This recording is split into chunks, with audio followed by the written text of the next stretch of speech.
Hello students, स्वागत है आपका अपने फेवरेट यूट्यूब चैनल केमिस्ट्री दुनिया में। तो स्टूडेंट्स, जैसा कि मैंने आपको कल एक क्विज का क्वेश्चन दिया था, तो हम उसका भी सॉल्यूशन करते हैं। ठीक है बच्चों, चलिए देखिए मेरा क्वेश्चन क्या था कि बच्चों आपको फाइंड करना है कि आपको जैसा बताए थे कि सेंटर पे, जैसे ये हमारा रिंग था, तो ई एट सेंटर क्या था अपना बच्चों, 0। सेंटर पे क्या था अपना 0, यानी हम इसे ई का फॉर्मूला क्या था हमारा, k q x r square plus x square की पावर 3/2। बच्चों फॉर्मूला ये था। अगर हम x को 0 करें तो सेंटर पे आ जाता था। अगर x को 0 करें तो इलेक्ट्रिक फील्ड में हमारा क्या होता था, 0। अगर x को हम इन्फिनिटी पे रख दें, देखिए बच्चों अगर x को हम इन्फिनिटी पे रख दें तो भी इलेक्ट्रिक फील्ड क्या हो जाएगा हमारा, 0। अगर हम सेंटर पे आ जाए तो भी इलेक्ट्रिक फील्ड हमारा 0 होता था। अगर हम इन्फिनिटी पे चले जाए तो भी इलेक्ट्रिक फील्ड हमारा क्या होता था, 0। तो मेरा सवाल ये था बच्चों कि आप बताइए कि इलेक्ट्रिक फील्ड मैक्सिमम कहाँ होगी, x की कितनी दूरी पे इलेक्ट्रिक फील्ड आपकी मैक्सिमम होगी बच्चों। ठीक है बच्चों, तो बच्चों इलेक्ट्रिक फील्ड तो आपका ये था, इलेक्ट्रिक फील्ड का फॉर्मूला ये था बच्चों। अब मैक्सिमा या मिनिमा निकालने के लिए आपको क्या करना होता था, डिफरेंशिएट करना होता था, फिर उसको 0 पुट कर देना होता था। मैक्सिमा या मिनिमा निकालने के लिए उस टर्म को डिफरेंशिएट करना होता था, फिर उसको 0 पुट करना होता था बच्चों। ठीक, तो चलिए हम इसको डिफरेंशिएट करते हैं। अब देखिए बच्चों, इस तरह के अगर फिजिक्स में, मैथमेटिक्स में तो आपको इसका प्रॉपर डिफरेंशिएशन बताया जाएगा जो मैथमेटिक्स के स्टूडेंट्स हैं। मैं बस एक तरीका बता रहा हूँ फिजिक्स के स्टूडेंट को लिए। आप क्या कीजिए, अगर इस तरह वेरिएबल अपॉन वेरिएबल वाला कुछ सवाल हो तो आप सबसे पहले ऊपर वाले वेरिएबल का डिफरेंशिएट कीजिए और बाकी सबको टर्म को ऐसे ही छोड़ दीजिए। फिर आप नीचे वाले का डिफरेंशिएट कीजिए, बाकी टर्म को यूं ही छोड़ दीजिए। ठीक है बच्चों, चलिए करते हैं हम करते हैं पहले ऊपर वाले का वेरिएबल। हम क्या कर दिए, डी अपॉन डी एक्स, ई को एक्स के रिस्पेक्ट में डिफरेंशिएट कर दिया। पहले हम एक्स का डिफरेंशिएशन करेंगे तो 1, तो ये आपका यूं ज्यों का त्यों लिखा जाएगा 3/2। ठीक है बच्चों, एक्स का डिफरेंशिएशन तो 1 हो गया। अब इस पूरी टर्म का डिफरेंशिएशन करते हैं बच्चों। इस पूरी टर्म का डिफरेंशिएशन देखिए क्या हो गया। अगर हम इसको ऊपर ले जाए बच्चों, अगर हम r square plus x square को ऊपर लिख गए तो ये -3/2 हो जाएगा बच्चों। तो ये अब इसका डिफरेंशिएशन क्या किया, -3/2 को हम पहले लिख दिए, -3/2 को पहले लिख दिए और इस टर्म को हम यूं ही रखने दिए। -3/2 को हमने पहले लिख दिया। ठीक है बच्चों, अब -3/2 का डिफरेंशिएशन हो गया, फिर इस टर्म को डिफरेंशिएट करते, इस टर्म का डिफरेंशिएशन हो गया आपका 2x, इस टर्म का डिफरेंशिएशन हो गया आपका बच्चों 2x, और -3/2 हमने ले लिया, -3/2 r square plus x square हो गया, और -3/2 -1, तो ये बच्चों आपका हो जाएगा -5/2। ठीक है बच्चों, और ये आपका x का डिफरेंशिएशन 2x, ये तो आपने इसका डिफरेंशिएशन किया। बाकी ऊपर वाले टर्म को ज्यों का त्यों ही लिख देना आपको। ठीक है बच्चों, अब देखिए, अब ये इक्वल टू क्या होगा, 0। अब के क्यू कॉमन होके निकल के उधर 0 हो जाएगा, तो यहाँ क्या बचेगा आपका 1/r square plus x square की पावर 3/2, फिर -3/2। अब ये अब यहाँ आपका 2x, यहाँ पे आपका 2x, तो into 2x divided by r square plus x square की पावर, इसे हम नीचे लाएं तो 5/2 इज इक्वल टू 0। ठीक है बच्चों, इज इक्वल टू 0। अब देखिए 1/r square plus x square की पावर 3/2 इधर से कॉमन निकालेंगे, और 1/r square plus x square की पावर 3/2 इधर से कॉमन निकालेंगे, तो यहाँ बचेगा क्या, यहाँ तो अब यहाँ हमने निकाल लिया प्लस एक्स स्क्वायर की पावर 3/2 हमने निकाल लिया कॉमन, तो यहाँ बचा 1 - 3/2 इंटू 2x, अब डिवाइडेड बाय, इससे अगर हम 3/2 कॉमन निकालिए तो यहाँ क्या बचेगा 1, तो r square plus x square की पावर 1 इक्वल टू 0। अब इसको वो टर्म उधर ले जाएं, ये तो 0 हो गया, इसको आप उधर लेके जाएं, ये 0 हो गया। अब बच्चों इसको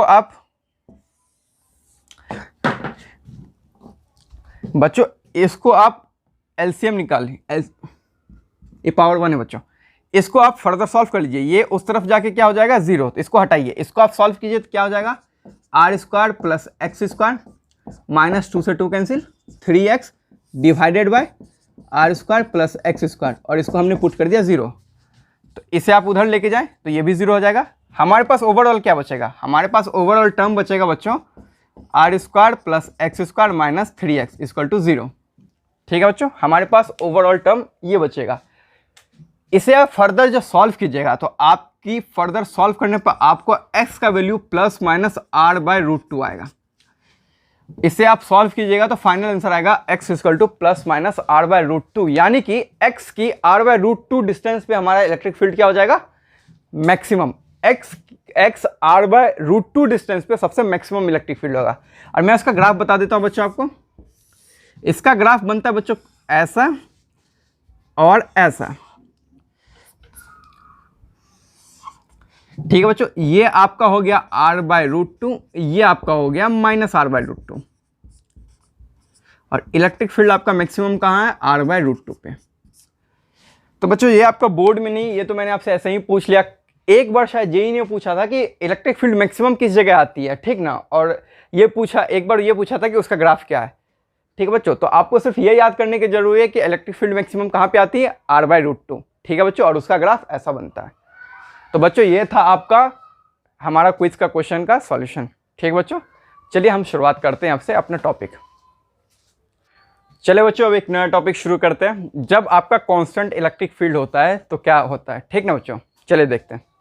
मान लीजिए आपका इलेक्ट्रिक फील्ड है, मान लीजिए आपका इलेक्ट्रिक फील्ड है, इलेक्ट्रिक फील्ड की डायरेक्शन है, और इलेक्ट्रिक फील्ड हमारा है कांस्टेंट। इलेक्ट्रिक फील्ड हमारा है कांस्टेंट। बच्चों आपको पता है फोर्स क्या होता है, फोर्स बराबर हो गया Q इंटू E। बच्चों हमारा इलेक्ट्रिक फील्ड यहाँ कांस्टेंट है, Q तो अपना कांस्टेंट ही है, इलेक्ट्रिक फील्ड कांस्टेंट है तो फोर्स भी क्या होगा, कांस्टेंट। तो बच्चों यहाँ हमारा फोर्स भी क्या है, कांस्टेंट। ठीक है, अब देखिए बच्चों, हम अगर मान लीजिए यहाँ कोई एक चार्ज को प्लेस कर दिया, यहाँ पे हमने कोई एक चार्ज रख दिया, तो इनिशियली तो वेलोसिटी इसकी 0 है। इनिशियली तो आपके जो हमने सिर्फ चार्ज को यहाँ पे रख दिया, तो इनिशियली तो वेलोसिटी 0 है। तो हम वेलोसिटी बराबर क्या होता है, u प्लस at। ठीक है, u प्लस at। अब एक्सेलरेशन क्या है हमारा, एक्सेलरेशन क्या है, एक्सेलरेशन आपका हो जाएगा, देखिए फोर्स हमारा निकला QE, फोर्स बराबर होता है मास इंटू एक्सेलरेशन, तो एक्सेलरेशन बराबर क्या हो जाएगा, QE/m। QE/m, इसको आप इसमें पुट कर दीजिए। इनिशियली तो हमारा 0 है, तो फाइनल वेलोसिटी हमारा क्या हो जाएगा, QE/m इंटू t। एक तो आपका ये निकल गया, एक तो आपका यहाँ एक्सेलरेशन निकल गया QE/m, और वेलोसिटी निकल गया QE/m इंटू t, क्योंकि हमने चार्ज को प्लेस किया था। इनिशियली हमारा वेलोसिटी क्या था बच्चों, 0। अब देखिए, आपने 11वीं में पढ़ा होगा कि जब कांस्टेंट एक्सेलरेशन होता था, जब हमारा कांस्टेंट एक्सेलरेशन होता था तो पार्टिकल्स कितने पाथ फॉलो करते थे, पार्टिकल के कितने टाइप्स के पाथ होते थे, सोचिए बताइए। जब हमारा एक्सेलरेशन कांस्टेंट होता था तो पार्टिकल के कितने पाथ होते थे भाई, 2 ही पाथ होते थे, एक स्ट्रेट लाइन और एक पैराबोला।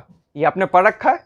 जब हमारा कांस्टेंट एक्सेलरेशन होता था बच्चों, जब हमारा कांस्टेंट एक्सेलरेशन होता था तो ये 2 ही पाथ फॉलो करता था, एक हो गया आपका स्ट्रेट लाइन, एक आपका हो गया पैराबोला। एक आपका हो गया स्ट्रेट लाइन और एक आपका हो गया पैराबोला। तो अब यहां पे पूछने वाली बात यह है कि सर, आप पूछेंगे कि सर बताइए स्ट्रेट लाइन कब होगा, पैराबोला कब होगा। ठीक है बच्चों, जब कांस्टेंट एक्सेलरेशन होगा तो 2 पाथ फॉलो करेगी, एक आपका स्ट्रेट लाइन और एक पैराबोला। तो सवाल ये उठता है कि स्ट्रेट लाइन कब होगा और पैराबोला कब होगा। ठीक है, चलिए देखते हैं। ठीक है बच्चों, चलिए देखिए स्ट्रेट लाइन कब होगा, ध्यान से देखिएगा। 11वीं में आपने पढ़ा था कि आप एक बॉल को फेंकते थे, 11वीं में आपने पढ़ा था आप एक बॉल को हवा में फेंकते थे, फिर वो नीचे आता था, तो वो कौन सा मोशन था, स्ट्रेट लाइन। आप एक बॉल को ऊपर फेंकते थे, फिर ये ऐसे ही नीचे आता था, जैसे फेंका आपने वही पथ फॉलो किया, जो पथ उसने, जिस पथ से आपने फेंका बिल्कुल सेम पथ फॉलो किया। ठीक है बच्चों, ये स्ट्रेट लाइन। क्यों, देखिए, क्योंकि वेलोसिटी, जो ऊपर हमारी वेलोसिटी की डायरेक्शन है, ऊपर हमारी वेलोसिटी की डायरेक्शन है और नीचे हमारा फोर्स लग रहा है। ठीक है, एक बार ऊपर हमारी वेलोसिटी है, नीचे फोर्स लग रहा है, और एक बार हमारी नीचे वेलोसिटी है और नीचे ही फोर्स लग रहा है। बच्चों एक बार हमारी वेलोसिटी ऊपर है, फोर्स नीचे लग रहा है, और एक बार हमारी वेलोसिटी नीचे है, फोर्स भी नीचे लग रहा है। तो बच्चों एक बार हमारा एंगल 180 डिग्री बन रहा है, एक बार हमारी वेलोसिटी और फोर्स में एंगल 0 डिग्री बन रहा है। समझो बच्चों। तो आपको ये देखना बच्चों कि आपकी वेलोसिटी और फोर्स यानी आप समझिए वेलोसिटी या एक्सेलरेशन तो नीचे लग रहा है जी, एक्सेलरेशन तो नीचे लग रहा है जी। आप फोर्स छोड़िए, समझिए जी, एक्सेलरेशन तो हमेशा नीचे लग रहा है जी। समझो बच्चों। तो एक बार वेलोसिटी एक्सेलरेशन की डायरेक्शन 180 है, एक बार वेलोसिटी और एक्सेलरेशन की डायरेक्शन 0 डिग्री है। तो स्ट्रेट लाइन तभी होगा बच्चों जब वेलोसिटी और एक्सेलरेशन के बीच एंगल या तो 0 हो या तो 180 हो, यानी वेलोसिटी और एक्सेलरेशन या तो पैरेलल वेक्टर हो या तो एंटी पैरेलल हो, तभी स्ट्रेट लाइन पॉसिबल है। ठीक, स्ट्रेट लाइन के लिए क्या क्राइटेरिया है? या तो एक्सेलरेशन की डायरेक्शन एक्सेलरेशन और वेलोसिटी की डायरेक्शन पैरेलल हो, या वो दोनों एंटी पैरेलल हो, या एक्सेलरेशन और वेलोसिटी के बीच एंगल 0 डिग्री हो, या एक्सेलरेशन और वेलोसिटी के बीच का एंगल 180 डिग्री हो, तभी स्ट्रेट लाइन फॉलो करेगा। बाकी अदरवाइज इसके अलावा कोई भी एंगल आ जाए, कुछ भी आ जाए, वो पैराबोला पथ फॉलो करेगा। समझो बच्चों। स्ट्रेट लाइन होने के लिए वेलोसिटी एंड एक्सेलरेशन, ठीक ना, उसके बीच एंगल या तो 0 डिग्री हो या 180 डिग्री हो, या तो आप लिख सकते हैं पैरेलल हो या एंटी पैरेलल हो, ठीक ना। बाकी अदरवाइज सारा पैराबोला पथ फॉलो करेगा। तो इसको ध्यान से देखिए बच्चों। इलेक्ट्रिक फील्ड हमारा कांस्टेंट है इस डायरेक्शन में, हमने अगर यहां पॉजिटिव चार्ज रख दिया तो ये इस तरफ जाएगा, यानी एक्सेलरेशन की डायरेक्शन भी इधर होगी, ठीक है, और इधर जा रहा है तो वेलोसिटी की भी डायरेक्शन इधर है। अगर हम इस तरफ वेलोसिटी दे दें तो एक्सेलरेशन भी इस तरफ है और फोर्स भी इस तरफ लग रहा है, ठीक है बच्चों। तो ये चार्ज कौन सा पथ फॉलो करेगा? ये चार्ज हमारा स्ट्रेट लाइन पथ फॉलो करेगा, ठीक है। चलिए पैराबोला के लिए मैं आपको समझा देता हूं। 11 में आपने पढ़ा होगा कि एक बॉल को आप हॉरिजॉन्टल से कुछ एंगल से फेंकते हैं। एक बॉल को आपने हॉरिजॉन्टल से कुछ एंगल को फेंका, फिर वो पैराबोला पथ फॉलो किया। क्यों? किसी भी ऑब्जेक्ट को आपने हॉरिजॉन्टल से कुछ एंगल को फेंका, कोई वेलोसिटी दी, तो इसने पैराबोला पथ फॉलो किया। क्यों? देखिए एक्सेलरेशन तो भाई नीचे लग रहा है, acceleration due to gravity, acceleration तो हमारा नीचे लग रहा है, और ये हमारा वेलोसिटी हो गया। अब देखिए वेलोसिटी और एक्सेलरेशन के बीच में कुछ एंगल बन गया। ये एंगल 0 डिग्री और 180 डिग्री तो नहीं है, ये एंगल ना ही 0 डिग्री है ना ही 180 डिग्री है। तो वेलोसिटी और एक्सेलरेशन के बीच की एंगल कुछ बन गया, तब ये हमारा क्या पथ फॉलो किया? पैराबोला। अगर आप देखिए, जैसे एक गेम ले लीजिए, आपने वो खेला होगा, उसे क्या बोलते हैं? बेसबॉल बोलते हैं। हाँ, बेसबॉल बोलते हैं। बेसबॉल में जो बॉल की ट्रेजेक्ट्री होती है वो स्ट्रेट फेंकते हैं। बेसबॉल में बॉल की ट्रेजेक्ट्री आप देखिएगा बिल्कुल स्ट्रेट फेंकते हैं, ठीक ना। और क्रिकेट में बॉल की ट्रेजेक्ट्री देखिएगा वो इस तरह से फेंकते हैं, पैराबोलिक। बेसबॉल में जो ट्रेजेक्ट्री बनती है ऑलमोस्ट स्ट्रेट लाइन बनती है, और जो क्रिकेट बॉल में होता है वो पैराबोला बनता है। समझे बच्चों? क्योंकि बेसबॉल में देखिएगा जो बॉल फेंकते हैं ना, जिधर वेलोसिटी है, बेसबॉल में जो बॉल फेंकते हैं ना, उसकी एंगल, उसमें भी पैराबोला पथ होता है। Sorry my mistake. यहाँ देखिए बेसबॉल में जो बॉल फेंकते हैं इसकी वेलोसिटी ऐसे रहती है, और जो अपनी एक्सेलरेशन के डायरेक्शन ये बनता है, ठीक है। तो इसकी भी ट्रैजेक्टरी पैराबोला बनेगा। एक बच्चों का कन्फ्यूजन था, एक बार एक बच्चे ने मुझे पूछा कि सर 90 डिग्री क्या होगा, तब क्या होगा? मुझे आज अचानक याद आ गया। वेलोसिटी की डायरेक्शन ऐसे रहती है, एक्सेलरेशन ये रहती है। बट क्रिकेट बॉल में देखिएगा वेलोसिटी की डायरेक्शन तो ये रहेगा, एक्सेलरेशन तो हमेशा नीचे लगता है, एक्सेलरेशन ड्यू टू ग्रेविटी हमेशा नीचे लगेगी। वेलोसिटी की डायरेक्शन ये रहती है, एक्सेलरेशन ड्यू टू ग्रेविटी हमेशा नीचे लगेगी। तो स्ट्रेट लाइन होने के लिए दो क्राइटेरिया, या तो एंगल, या तो पैरेलल वे हो या तो एंटी पैरेलल हो, या तो वेलोसिटी एक्सेलरेशन में एंगल 0 हो या तो 180 हो। बाकी दुनिया में कुछ भी आ जाएगा वो पैराबोला होगा, ठीक है बच्चों। चलिए इसे मैं मिटा देता हूं।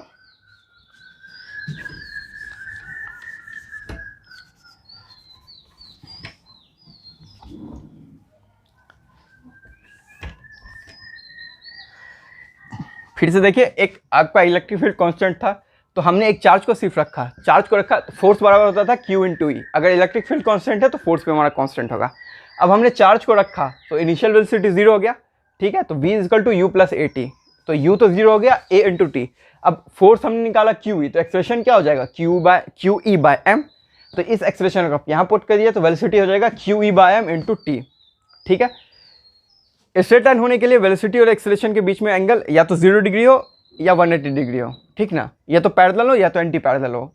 बाकी दुनिया में कुछ भी होगा वो पैराबोला पथ फॉलो करेगा। तो बच्चों ये था आपका कांस्टेंट इलेक्ट्रिक फील्ड पे सवाल, कुछ कांस्टेंट इलेक्ट्रिक फील्ड के बारे में बताया आपको। अब मैं सोच रहा हूँ बच्चों अभी गॉस लॉ ना पढ़ा के पहले आपको मैं पोटेंशियल पढ़ा दूँ, फिर उसके बाद मैं गॉस लॉ पढ़ाऊँगा, क्योंकि गॉस लॉ में पोटेंशियल का भी यूज़ है। तो फिर मैं गॉस लॉ पढ़ाऊँगा, फिर पोटेंशियल, फिर मुझे बीच में पोटेंशियल लाना पड़ेगा, फिर मैं गॉस लॉ में पोटेंशियल पढ़ाऊँ। तो इससे बेटर है कि मैं पहले आपको पोटेंशियल पढ़ा दूँ, फिर उसके बाद मैं गॉस लॉ करूँ, तो वो ज़्यादा बेहतर रहेगा। अब हमारा क्विज टाइम शुरू होता है। तो ये आपका एक सवाल है, ये एक रिंग दे रखी है, इसके बीच आर रेडियस के और इन दोनों के बीच का एंगल अल्फा है, इस पर लैम्डा कूलम पर मीटर है। आपको फाइंड करना है इलेक्ट्रिक फील्ड, आपको फाइंड करना है electric field at O point, electric field at O point. ठीक है बच्चों, ये आपका कोड है P12 यानी फिजिक्स 12 और क्विज नंबर 2। ठीक है, ये लिख दीजिएगा, आपको सॉल्यूशन में ये जरूर लिख दीजिएगा ताकि हमें पता चले कि आप क्या सॉल्यूशन भेज रहे हैं। ठीक है बच्चों, P12 फिजिक्स क्लास 12 और क्विज नंबर 2। तो ये आपका क्वेश्चन है, फिर से सुन लीजिए। ये आपकी रिंग दे रखी है, इन दोनों के बीच एंगल अल्फा है और आपको O पे इलेक्ट्रिक फील्ड फाइंड करना, और रिंग पे लैम्डा कूलम पर मीटर दे रखा है, रिंग पे चार्ज डिस्ट्रीब्यूशन है लैम्डा कूलम पर मीटर। तो बच्चों आज के लिए इतना ही रखते हैं, आज का सेशन यहीं समाप्त करते हैं।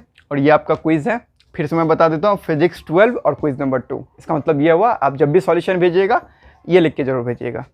तो आज का क्लास हम यहीं ओवर करते हैं बच्चों, और हम आपसे एक निवेदन है कि आप जो है, अगर आप देखिएगा, अगर आपसे सॉल्यूशन बना, सिर्फ सॉल्यूशन का आंसर नहीं भेजना है, आपको सॉल्यूशन बना के भेजना है। ठीक है, ये क्या होगा, सिर्फ आंसर नहीं चाहिए, आपको पूरा सॉल्यूशन बना के भेजना है, और हमारे ईमेल info@thebrainyuniverse.com इन पे भेज देना है। ठीक है, और सिर्फ आंसर नहीं, आपको सॉल्यूशन बना के भेजना है। आप 1-2 स्टेप बीच में मिस कर दीजिए, कोई दिक्कत नहीं है, लेकिन आपको स्टेप करके भेजना है। ठीक है, तो चलिए बच्चों चलते हैं, हमारे केमिस्ट्री दुनिया को आप सब्सक्राइब कीजिए।